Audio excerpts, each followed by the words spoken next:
Kannur പയ്യാമ്പലത്ത് CPM നേതാക്കളുടെ സ്മൃതി കുടീരങ്ങൾ വികൃതമാക്കിയ സംഭവത്തിൽ പ്രതി അറസ്റ്റിൽ. കണ്ണൂർ ചാല സ്വദേശി ഷാജിയാണ് അറസ്റ്റിലായത്.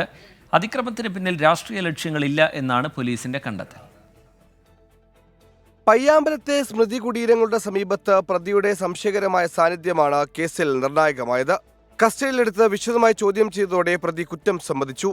മേഖലയിൽ വർഷങ്ങളായി അലഞ്ഞുതിരിഞ്ഞ് ഉപേക്ഷിച്ച കുപ്പികളും ആക്രി സാധനങ്ങളും ശേഖരിച്ച് വിൽപ്പന നടത്തുന്ന ആളാണ് കണ്ണൂർ ചാല സ്വദേശി ഷാജി.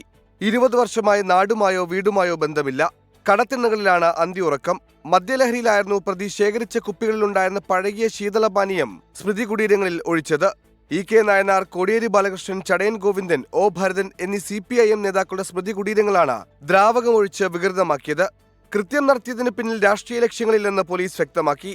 CPIM നേതാക്കളുടെ സ്മൃതി കുടീരങ്ങളിൽ മാത്രം ദ്രാവകം ഒഴിച്ചത് ആസൂത്രിതമെന്ന സംശയത്തിനിടയാക്കിയിരുന്നു. ശാസ്ത്രീയ പരിശോധനയിൽ ശീതളപാനീയം തന്നെയാണ് ഒഴിച്ചതെന്ന് കണ്ടെത്തിയതും കേസിൽ നിർണായകമായി. 24 കണ്ണൂർ.